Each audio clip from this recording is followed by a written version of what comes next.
नमस्कार दोस्तों, स्वागत है आप सभी लोगों का स्टडी ग्लोस पर। पाकिस्तान अपने कर्ज में इतना ज्यादा डूब चुका है, उस ट्रैप में फंस चुका है कि पाकिस्तान ने यह डिसाइड किया है कि वो यूएई को अपना पोर्ट, जो कि एशिया का सबसे बड़ा पोर्ट है, उसको यूएई को लीज पर दे देगा अगले 4 साल के लिए। और हो सकता है कि यह डील अगले 10 साल तक भी इंक्रीज हो सकती है। ऐसी क्या समस्या है पाकिस्तान को? पाकिस्तान के अंदर इन्फ्लेशन रेट, वहां का फॉरेक्स रिजर्व वो इतना ज्यादा गिर चुका है। इन्फ्लेशन रेट तो बढ़ चुकी है, फॉरेक्स रिजर्व्स घट चुके हैं, तो पाकिस्तान जो है वो आमादा है अपनी पूरे की पूरी इकोनॉमी को डुबाने के लिए। पाकिस्तान के अंदर जो सरकार है वो अभी ठीक ढंग से काम नहीं कर रही है, तो वहां पर सोचने और समझने की क्षमता जो है वो पूरी तरीके से खत्म हो चुकी है। आप लोगों ने हनुमान चालीसा जरूर पढ़ी होगी। हम लोग जब भी हनुमान चालीसा को पढ़ते हैं तो हम लोग ये कहते हैं कि सद्बुद्धि है ना, कहते ना कि उसमें एक लाइन मुझे याद नहीं आ रही है, सद्बुद्धि की बात करते हैं। पाकिस्तान को पढ़वाने की जरूरत है ताकि थोड़ी सी जो है वो सद्बुद्धि उनके अंदर भी आए। चलिए शुरुआत करते हैं लेक्चर की। रिसेंटली इकोनॉमिक्स टाइम्स का ये आर्टिकल है जिसमें बताया गया है कि Pakistan to hand over Karachi port to UAE over low reserves. Pakistan के पास में क्या है? लो रिजर्व्स हैं। मैंने एक आर्टिकल जो है पहले ही यहां पे कंप्लीट किया था कि पाकिस्तान अपने डेट जो है इसके अंदर फंस चुका है और जून के आखिर तक उसको $4 अरब जो है वो चुकाने हैं, नहीं तो प्रॉब्लम जो है वो क्रिएट हो सकती है पाकिस्तान के लिए। प्रहार बैच आप लोग ज्वाइन कर सकते हैं। आप लोगों के लिए कोड यूज करना है प्रहार, जिससे आप लोगों को 70% फ्लैट डिस्काउंट मिलेगा और 25% एक्स्ट्रा डिस्काउंट मिलेगा। यूपीएससी के जितने भी स्टूडेंट्स हैं वो अपनी आंसर राइटिंग को अगर वाकई में सुधारना चाहते हैं, जो भी डाउट्स उनको क्लियर करना चाहते हैं, तो यू मस्ट बी ज्वाइन प्रहार बैच। देखिए रिसेंटली क्या हुआ है कि पाकिस्तान के अंदर इंटर गवर्नमेंटल एक जो है कमेटी है, उसने डिसाइड किया है कि हम जो है पाकिस्तान का कराची पोर्ट हैंडओवर कर देंगे। किसको? यूएई को हैंडओवर कर देंगे, क्योंकि पाकिस्तान के अंदर अभी रिकॉर्ड इन्फ्लेशन है, काफी ज्यादा इन्फ्लेशन बढ़ चुकी है, फिजिकल जो इंबैलेंस है वो क्रिएट हो चुका है और लो रिजर्व जो है वो पाकिस्तान के अंदर हो चुके हैं। देखिए पाकिस्तान के अंदर जितने भी पोर्ट हैं उनको हम लोग देख लेते हैं। जैसे पोर्ट ऑफ कराची, जिसके बारे में हम लोग बात करने वाले हैं, और ये एशिया का सबसे बड़ा पोर्ट है और पाकिस्तान का भी सबसे बड़ा पोर्ट है। इसके बाद में आप देखिए पोर्ट ऑफ कासिम, फिर है ग्वादर पोर्ट, ये ऑलरेडी जो है वो चाइना के पास में है। चाइना जो है वो भी नजर गड़ाए हुए है पाकिस्तान के ऊपर, जो कि 3rd लार्जेस्ट पोर्ट है इस कंट्री के अंदर। पोर्ट ऑफ पसानी, ये जो है वो भी एक रीजनल पोर्ट है। फिर है केती, ये प्रपोज्ड बंदरगाह है, पोर्ट है। उसके बाद में है और मारा, है ना, और मारा पोर्ट है। फिर है जीवानी पोर्ट है, फिर शाह बंदर है, फिर पोर्ट और सॉन मैनी है और गदानी पोर्ट। ये सारे जो है वो पाकिस्तान के अंदर स्थित है। हम लोग बात करने वाले हैं पोर्ट ऑफ कराची की।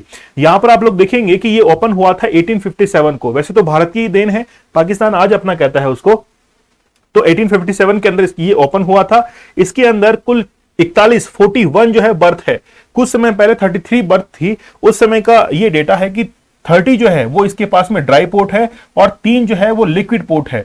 ड्राई पोर्ट का मीन्स है कि जो एक्चुअल में जो पोजीशन है वो अरेबियन सी से थोड़ी सी हटकर है, वो ड्राई पोर्ट के अंदर गिनती में आते हैं। 3 लिक्विड पोर्ट है। मतलब यहां पर जो कराची आप लोग देख रहे हैं, कराची यहां पर इंटरनेशनल एयरपोर्ट भी स्थित है कराची के अंदर, और ये पोर्ट जो है वो यहां पर अरेबियन सी को टच करता है। एशिया का सबसे बड़ा पोर्ट है और पाकिस्तान का तो है ही, ठीक है। चलिए फिर देखिए 9 नवंबर 2007 के अंदर कराची पोर्ट के लिए एक डील साइन हुई थी। एक कंपनी थी उसके साथ में डील साइन हुई। आप लोग नाम देख सकते हैं, थोड़ा सा प्रोनाउंसिएशन में प्रॉब्लम आ सकती है। फिर देखिए कंटेनर पोर्ट जो है उसके साथ में, यानी कि ये कंपनी जो है इसके साथ में एक डील हुई और 2010 से इसने काम करना शुरू कर दिया था। तो बेसिकली ये पोर्ट जो है वो इतना ज्यादा हाईलाइटेड है कि ऑलरेडी इसको कई पार्ट में जो है डिवाइड कर चुके हैं। देखिए पाकिस्तान ने यूएई के साथ में ये जो डील की है वो महज और महज 4 दिन के अंदर डील साइन हो चुकी है। ये प्रपोज की गई थी, यानी कि 2022 के अंदर यूएई ने पाकिस्तान को कहा था कि ये पोर्ट जो है वो हमको दे दीजिए, लेकिन अब ये डील जो है वो फाइनल हुई है 22 जून 2023 को जाकर। ये डील अगले 10 साल के लिए है। किसके लिए है? 10 साल के लिए। पहले जो मैंने आप लोग को बताया कि 4 साल के लिए, यानी कि पाकिस्तान के हम 4 साल के लिए देंगे, फिर 5 साल बढ़ाया, फिर 10 साल के लिए डील साइन हुई है और आगे इसको एक्सटेंड कितना कर सकते हैं? 50 साल के लिए इसको आगे एक्सटेंड कर सकते हैं। वहां पर कई सारे प्लेटफॉर्म्स हैं, लेकिन पूरे प्लेटफॉर्म्स इन्होंने नहीं दिए हैं। 6 नंबर है, 7 नंबर, 8 और 9, ये प्लेटफॉर्म्स नंबर जो है यही जो है वो यूएई को दिए गए हैं। यहां से लगभग ट्रेड जो होता है वो 60% ट्रेड जो है पाकिस्तान का वो कराची पोर्ट से ही होता है। और ये पूरी डील जो है वो 1.8 के मतलब 1.8 1000 करोड़ के अंदर ये डील साइन हुई है। जब यूएई इसको यहां पर काम करना शुरू करेगा तो 410 करोड़ रुपए जो है वो इंफ्रास्ट्रक्चर के ऊपर खर्च करेगा। मतलब यूएई इतना कर क्यों रहा है? देखिए बेसिकली यूएई उन कंट्रीज में से है जो कि अपने जैसे हम लोग कहते हैं कि पूरे जो गल्फ कंट्रीज हैं वहां से दूसरे देशों को ऑयल जो है वो सप्लाई होता है, और भी जो पेट्रोलियम प्रोडक्ट्स हैं उनको सप्लाई करने के लिए उसको पोर्ट की जरूरत पड़ती है। इसलिए यूएई ने क्या किया है, कराची पोर्ट को अपने हाथों में लिया है। देखिए आईएमएफ जो है 31 जनवरी 2023 को आईएमएफ की टीम जो है वो कहां पहुंचती है, पाकिस्तान के अंदर, और पाकिस्तान को ये कहती है कि अगर आपको बेल आउट पैकेज चाहिए तो फिर आपको हमारी 3 कंडीशन जो है वो फॉलो करनी पड़ेगी।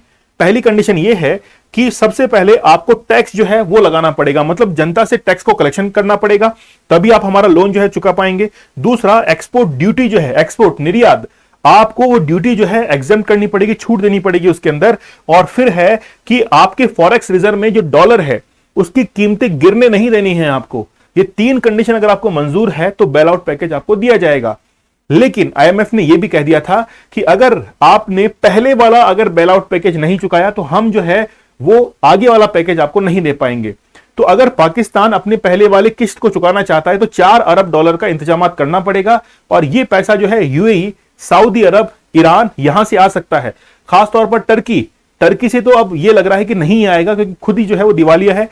चाइना जो है वो अपना इंटरेस्ट ढूंढता है कि पहले उसका इंटरेस्ट फुलफिल हो चाइना का, उसके बाद में ही चाइना जो है वो पाकिस्तान को पैसे देता है। देखिए, it is the first inter governmental transaction permitted by the law. Basically क्या हुआ था कि जब 2022 के अंदर यूएई ने प्रपोज किया था, उसके बाद में पाकिस्तान के लॉज के अंदर नियमों में चेंजेस किए गए, और उसके बाद में ये पहली बार ऐसा हुआ है कि पाकिस्तान का जो पोर्ट है वो इतने, यानी कि इस तरीके से जो है वो किसी देश को दिया जा रहा है, खासतौर पर किस लिए, ताकि इमरजेंसी फंड जो है वो जुटाया जा सके और आईएमएफ को पैसा दे सके।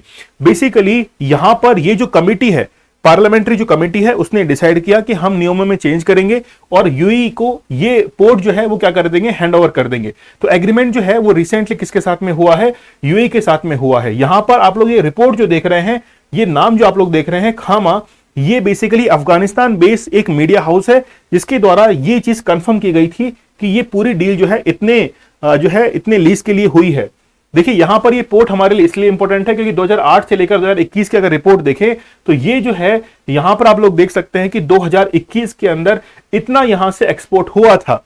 मतलब बहुत ज्यादा एक्सपोर्ट जो है, लगभग 60% एक्सपोर्ट जो है वो कहां से होता है, कराची पोर्ट से होता है। इसलिए ये इंपॉर्टेंस जो है पाकिस्तान के लिए काफी रखता है। देखिए यहां पर बेसिकली फॉरेन जो इनफ्लोज हैं वो काफी ज्यादा होते हैं, ठीक है, foreign inflows, but these small transaction में नॉट रिजॉल्व द इशू। मतलब ये जो यूएई के साथ में डील हो रही है, क्या वाकई में ये पाकिस्तान की समस्या को दूर कर सकती है? देखिए ये बताया जा रहा है कि ये जो है ना छोटी सी डील पाकिस्तान की पूरी समस्या दूर नहीं कर सकती है। बेसिकली थोड़ा सपोर्ट जो है वो पाकिस्तान को मिल जाएगा, लेकिन प्रॉब्लम जो है वो दूर नहीं होगी। ठीक है, चलिए। The country is in dire need of additional money amid uncertainty over the revival of the 6.5 billion deal।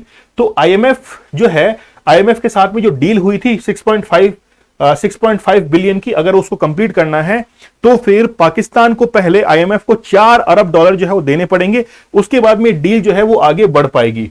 ठीक है, चलिए आप लोगों को ये टॉपिक जो है अच्छे से क्लियर हुआ होगा। आप लोग प्रहार बैच को ज्वाइन कर सकते हैं, कोड यूज कीजिएगा प्रहार, जिससे आप लोगों को डिस्काउंटेड प्राइस के अंदर ये पूरा का पूरा कोर्स जो है वो एनरोल करने का मौका मिलेगा और जबरदस्त तरीके से आप लोग यूपीएससी की प्रिपरेशन कर पाएंगे। तो चलिए मिलते हैं हम लोग नेक्स्ट सेशन के अंदर। ध्यान रखिए, अपना ध्यान रखिए, अपनों का ध्यान रखिए। तब तक के लिए धन्यवाद, थैंक यू, जय हिंद।